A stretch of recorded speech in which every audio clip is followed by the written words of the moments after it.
وہ میرے سامنے رو رہی تھی، تڑپ رہی تھی، اور میری بے بسی کی انتہا نہیں تھی۔ میں اس کی تڑپ تک محسوس نہیں کر سکتا تھا۔ اس کے چلانے کی آواز سن کر میں روم میں آیا۔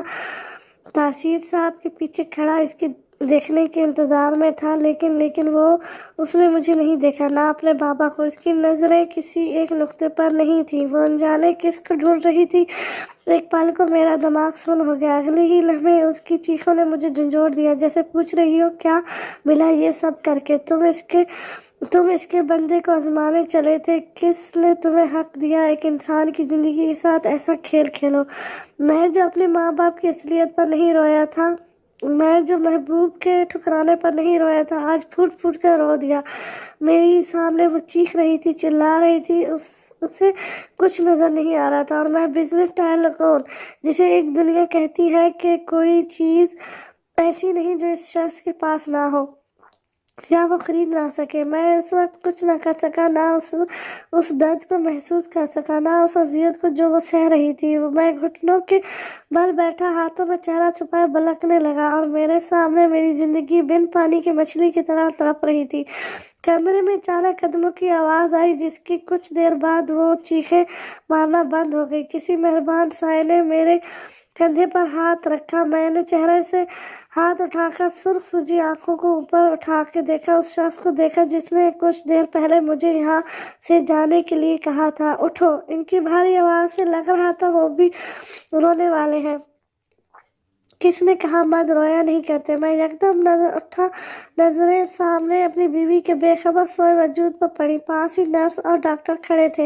تیزی سے قدم بڑھائے میں واش روم میں چلا گیا، چہرے پر پانی کے چھینٹے مار کر بار بار ان آنسوؤں کو پانی کے ان قطروں میں چھپا کر ثابت کر رہا تھا کہ مرد رویا نہیں کرتے، نہیں رویا کرتے۔ لیکن یہ جملہ سوچتی یہ آنکھیں پھر بھیگ جاتی۔ میں کون ہوتا ہوں قسمت کا فیصلہ کرنے والا؟ میں نے کیسے اندازہ لگا لیا وہ میرے قدموں میں آ گرے گی؟ حاجی صاحب کے کہے وہ لفظ میرے کانوں میں گونج رہے تھے۔ عورت کوئی بھی ہو، رشتوں میں ملاوٹ پسند نہیں کرتی۔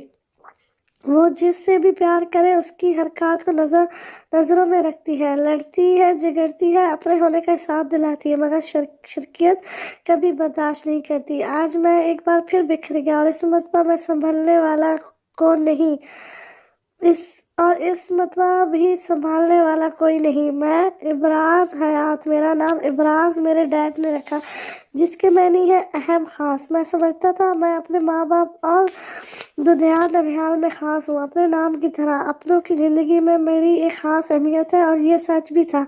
میرے نانا رئیس خاندان کے اکلوتے بیٹے کروڑوں کی جائیداد کے مالک تھے، لیکن اس جائیداد کو سنبھالنے والا وہ وارث نہ تھا، جبکہ بعد دیگر 3 شادیاں بھی انہیں بیٹے نہ دے سکی، اور ان کی تمام تر توجہ کا مرکز ان کی بیٹی فبیہہ رہی، جو کہ ان کی پہلی شادی سے ہوئی تھی۔ نانا نے اپنے لاڈ پیار سے انہیں اس حد تک بگاڑ دیا کہ کل کو وہ ان کے سامنے دھڑلے سے ڈیڈ کو لے آئی۔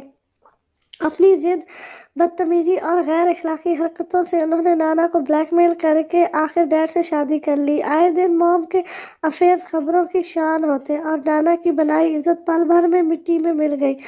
تنگ آ کر انہوں نے یہ شادی رکوائی۔ نانا کے سرکل میں آج بھی ایسی فیملیز تھیں جو اس کروڑپتی باپ کی بیٹی کو اپنے گھر کی عزت بنانا چاہتے تھے، لیکن موم پر ڈیڈ کے عشق کا ایسا بھوت چڑھا تھا جو آج تک نہ اتر سکا۔ آج تک موم کے خلاف ڈیڈ ایک لفظ برداشت نہیں کرتے، لیکن دادو کے سامنے وہ بھیکی بلی بن جاتے۔ آج تک وہ اپنے کپڑوں سے لے کر جوتے تک موم کی پسند کی گئی برانڈ سے منگواتے ہیں۔ آخر کیوں نہ منگوائیں؟ عزت دار زندگی چھوڑ کر غلامی جو کر بیٹھے ہیں۔ لیکن کیا یہ محبت تھی، عشق تھا، یا نفس کی غلامی؟ یہ جو کہانی ہے جو دادی نے بچپن میں سنائی، اور میں نے موم کو، جنہوں نے جھوٹ قرار دے کر مجھے سمجھایا، کبھی ساس سے بہو کی نیکی سنی ہے؟ یہ میری موم کے لفظ تھے۔ اس دن کے بعد میں نے کبھی دادو سے موم کا نہیں پوچھا، نہ موم سے دادو کا، بس ڈیڈ سے سنا جو موم کے لیے کہتے تھے، شی از مائی لائف۔ میری پسند کی شادی تھی جس سے کوئی راضی نہ تھا۔ جب ڈیڈ سے پوچھتا تب وہ یہ کہتے میں 9 سال کا تھا، بس اپنے ماں باپ کی لو سٹوری میں انٹرسٹ تھا تو سب سے پوچھتا۔ یہ باتیں وقت رہتے میں بھول گیا۔ میں نے جب ہوش سنبھالا خود کو ڈیڈ کے قریب پایا۔ He was my idol perfect business man, جنہوں نے گھر کے ساتھ باہر کی دنیا میں بھی ایک نام بنایا۔ انہوں نے مہوش اور میری ہر خواہش پوری کی، چھوٹی سے چھوٹی چیز لا کر دی، سب کچھ دیا، ہنسی ہمارے ہونٹوں سے جدا تک نہ ہونے دی، بس نہ دے پائے تو ٹائم۔ لیکن مجھے ان سے گلہ نہیں تھا، میں ہمیشہ یہی سمجھتا رہا وہ ہمارے لیے دن رات ایک کر کے محنت کر کے کماتے ہیں تاکہ ہماری خواہش پوری کر سکیں۔ ماں پورا دن ہمارے ساتھ گزارتی، چھوٹی سے چھوٹی چیز پر توجہ دیتی، ڈانٹتی، پیار کرتی، اپنی نگرانی میں ناشتہ کرواتی، لیکن ڈنر رات کے ہوتے ہی میرے موم ڈیڈ ایسے بدل جاتے جیسے ہمیں گود لیا ہو، ہم ان پر بوجھ ہیں، ہمیں ملازموں کے حوالے کر کے انجانے کہاں چلے جاتے۔ خیر میں اپنی زندگی میں خوش تھا، میرے پیرنٹس لونگ تھے اور کیا چاہیے تھا، ایک پرسکون زندگی۔ ڈیڈ اکثر چھٹیوں میں مجھے اور مہوش کو گاؤں بھیجتے جہاں دادا دادی کا پیار میری اہمیت جگاتا۔ میرے دادا دادی مجھے ہاتھوں کا چھالا بنا کر رکھتے، مجھے اپنے سامنے دیکھ جہاں دادا دادی خوشی سے بے قابو ہو جاتے، وہیں میری چچیاں مجھے کھا جانے والی نظروں سے گھورتی، کیونکہ میرے کسی چچا کے ہاں بیٹا نہ ہوا۔ میں اپنے خاندان کا واحد سہارا تھا، یہی وجہ تھی کہ مجھے جیسے عام انسان کو سب نے خاص بنا دیا، چاہے وہ میرے دادا دادی ہو یا نانا دادی کی محبت کی ایک وجہ یہ بھی تھی کہ بیٹا تو ویسے ہی دادی کے قابو میں نہیں تھا، لیکن کہتے ہیں نا اولاد سے زیادہ اولاد کی اولاد عزیز ہوتی ہے، وہی تھا۔ ہمارے وہاں آتی ہی دادی باقی بچوں کو بھول کر صرف ہماری خاطرداریوں میں لگ جاتی، وہاں گھر میں دادی کی حکومت تھی اور دادا سیاست دان تھے، گاؤں کا چھوٹا بڑا آدمی ان کی عزت کرتا۔ دادا سیاست میں اس حد تک مدغم تھے کہ اولاد کو نیکی اور برائی کا فرق سمجھانا بھول گئے، یہاں تک کہ اولاد سے اس قدر غافل ہو گئے کہ گھر کی عزت کب بکی ان کو کاروکار خبر نہیں ہوئی۔ لیکن میرے معاملے میں وہ مجھ پر جان چھڑکتے، سب کو بتاتے یہ میرا وارث ہے، میرے جگر کا ٹکڑا۔ وہاں سب کی نظریں مجھے احترام سے دیکھتی سا جیسے میں ان کا مالک ہوں۔ وہی ان دنوں میری اکلوتی پھپھو اچانک سے بیٹی اور شوہر کے ساتھ ہمیشہ کے لیے ماں کے گھر آ کر بیٹھ گئی۔ پھپھو کو دیکھ کر مجھے حیرت ہوتی، وہ 5 وقت نمازی نیک عبادت گزار خاتون تھی، اور ان کا شوہر فہیم احمد غلیظ نظروں سے گھر کی عورتوں کو گھورنے والا ایک حوث پرست مرد۔ اس وقت میں 13 سال کا تھا، میری ہمت نہیں تھی گھر کے داماد کے خلاف کچھ کہوں یا اس کی عقل ٹھکانے لگاؤں۔ جب تک اس کی نظریں چچیوں پر تھی میں خاموش رہا، لیکن جب اس کی گندی نظر مہوش پر پڑی میرا ضبط جواب دے گیا۔ میں نے ڈیڈ کو کال کر کے ڈرائیور کو بلایا اور شہر آ گیا۔ اس کے بعد سے جب موم ڈیڈ نے جانے کا کہا میں نے انکار کر دیا، اور اس انکار سے سب سے زیادہ خوشی موم کو ہوتی، کیونکہ انہیں دادی سے سخت چڑ تھی جو موم کے کپڑوں رہن سہن کو ناپسند کرتی تھی۔ میں اپنی زندگی میں خوش تھا کیونکہ میں خاص تھا، میری ٹکر کا کوئی نہیں تھا، نہ مجھے ٹھکرانے والا، لیکن سب سے پہلے مجھے اس خاص لفظ سے اس دن نفرت ہوئی جب میں نے خود کو اکیلا محسوس کیا۔ میں بورڈ ایگزامز کی تیاری کر رہا تھا کہ ڈیڈ کے کچھ دوست اپنی بیویوں کے ساتھ ڈنر کرنے ہمارے یہاں آئے تھے۔ مہوش اپنے روم میں سو رہی تھی، میں پڑھائی کر کے بور ہو گیا تھا تو نیچے کا ایک چکر لگایا۔ ڈیڈ کے سب دوستوں سے خوش سلوکی سے ملا، ڈیڈ نے فخر سے وہاں میری ذہانت کی تعریف کی، وہ آج بہت خوش تھے۔ اسی خوشی کی وجہ سے مجھے تو معلوم نہ تھی، لیکن دل سے دعا نکلی ایسی خوشیاں انہیں بار بار نصیب ہو، لیکن مجھے پتا ہوتا وہ خوشی میرا وجود مٹا دے گی، میں اپنے باپ کی دولت پر لعنت بھیجتا۔ کچھ دیر ان کے ساتھ بیٹھ کر میں وہاں سے اٹھ کر روم میں چلا آیا، نہ جانے رات کا کون سا پہر تھا کہ میری نیند سے بیدار ہوا، شاید پڑھتے پڑھتے میری آنکھ لگ گئی۔ میں اٹھا، میرے قدم کچن کی طرف رواں تھے کہ مجھے موم کی خوبصورت ہنسی سنائی دی، میری آنکھوں میں جہاں خوشی سے چمک ابھری وہیں ہونٹوں پر مسکراہٹ۔ میری ماں کم، میری دوست زیادہ تھی، میں سمجھ گیا ڈیڈ نے انہیں کچھ سرپرائز دیا ہوگا۔ اکثر ڈیڈ کے